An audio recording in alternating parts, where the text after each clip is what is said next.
ପିଲାବେଳେ ମୋ ବୋଉ ଯେତେବେଳେ ଜାଗର ଓଷାରେ ଉପବାସ ରଖେ ମୁଁ ତାକୁ ପଚାରେ, ଜାଗରରେ କଣ ଉପବାସ ରଖି ଓଷା କଲେ ମହାଦେବ ଡାକ ଶୁଣନ୍ତି? ତାର ଉତ୍ତର ଦେବା ପାଇଁ ସେ ମତେ ଗୋଟେ ଛୋଟ କାହାଣୀଟିଏ କୁହେ। ଗୋଟେ ଶବର ଥିଲା, ସେ ସବୁବେଳେ ଜଙ୍ଗଲକୁ ଯାଏ ଶିକାର କରିବା। ଗୋଟେ ଦିନ ଶିକାର କରିବାକୁ ଯାଇ ସେ ଗୋଟେ ଘଞ୍ଚ ଜଙ୍ଗଲ ଭିତରକୁ ଗଲା ଓ ସେ ଜଙ୍ଗଲରେ ବହୁତ ପଶୁପକ୍ଷୀ ଥିଲେ। ସେ ପଶୁପକ୍ଷୀଙ୍କୁ ଦେଖି ଶବରର ଲୋଭ ବଢିଗଲା। ସେ ଶିକାର କରି କରି ଜଙ୍ଗଲର ବହୁତ ଭିତରକୁ ଚାଲିଗଲା। ଶିକାର ଲୋଭରେ ସେ ଜାଣିପାରିଲାନି କେତେବେଳେ ସନ୍ଧ୍ୟା ହେଇଗଲା। ଅନ୍ଧାର ହେଇ ହେଇ ଆସୁଥାଏ ଆଉ ସେ ବାହାରକୁ କେମିତି ଆସିବ ବାଟ ବି ପାଉନଥାଏ। ଶବର ଭୟ ଓ ଶୀତରେ ଥରି ଥରି ଯାଇ ଗୋଟେ ଗଛ ମୂଳେ ବସିଗଲା।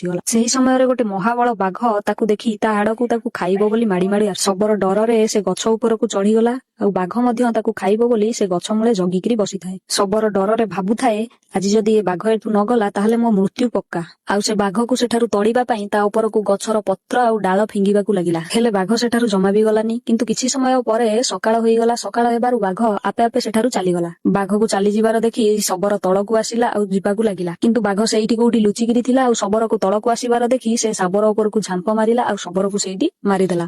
ମାରିଲା ପରେ ତା ମାଂସ ସବୁ ଖାଇବାକୁ ଲାଗିଲା। ଆଉ ଶବର ତ ତା ଜୀବନରେ ବହୁତ ପାପ କରିଥିଲା ଜୀବଜନ୍ତୁ ମାନଙ୍କୁ ମାରିକିରି। ଆଉ ସେଇ ସମୟରେ ଯମଦୂତ ମାନେ ଆସିଲେ ଶବରକୁ ନବା ପାଇଁ, ତାର ପାପର ଶାସ୍ତି ଦବା ପାଇଁ। କିନ୍ତୁ ଯମଦୂତ ମାନେ ଶବରକୁ ନେଇକିରି ଯାଉଥିବା ସମୟରେ ଶିବଗଣ ସେଠାରେ ଆସି ପହଞ୍ଚିଗଲେ ଆଉ କହିଲେ ଯେ ତୁମେ ଏହାକୁ ନେଇପାରିବ। ଯମଦୂତ କାରଣ ପଚାରିବାରୁ ଶିବଦୂତ କହିଲେ, କାହିଁକି ନା ଶବର ଶିବରାତ୍ରି ଦିନ ଉପବାସ ରହି ମହାଦେବଙ୍କୁ ବେଲପତ୍ର ଆଉ ଜଳ ଅର୍ପଣ କରିଛି। ବାଘ ଡରରେ ଶବର ଯୋଉ ଗଛ ଉପରକୁ ଚଢି ଯାଇଥିଲା ସେ ଥିଲା ବେଲଗଛ। ଆଉ ସେ ବେଲଗଛର ମୂଳରେ ଗୋଟେ ଶିବଲିଙ୍ଗ ଥିଲା। ବାଘ ଉପରକୁ ଫୋପାଡିଥିବା ଡାଳ ପତ୍ର ଶିବଲିଙ୍ଗରେ ଆସି ପଡିଥିଲା। ଗଛ ଡାଳ ହଲିବା ଦ୍ୱାରା କାକର ପାଣି ଆସି ଶିବଲିଙ୍ଗ ଉପରେ ପଡିଥିଲା। ସେଇ ଦିନଟି ଥିଲା ମହାଶିବରାତ୍ରି ଜାଗର। ସାରା ଦିନ ଶିକାରରେ ରହି ଶବର ଉପବାସ ଥିଲା ଆଉ ବାଘର ଭୟରେ ସେଦିନ ଉଜାଗର ମଧ୍ୟ ଥିଲା। ଶବରର ସେଇ ଗୋଟେ ରାତିର ଉଜାଗର ପାଇଁ ତା ସାରା ଜୀବନର ପାପକୁ କ୍ଷମା କରି ମହାଦେବଙ୍କ ପାଖକୁ ଗଲା ଆଉ ଯମଗଣ ଫେରିଗଲେ। ଏଇଟା ଥିଲା ଶିବରାତ୍ରି ଜାଗର ଉପରେ ଗୋଟେ ଛୋଟ କାହାଣୀ। ଭିଡିଓଟି ଭଲ ଲାଗିଥିଲେ ନିଶ୍ଚୟ ଲାଇକ୍ ଟେ କରିବେ। ହର ହର ମହାଦେବ।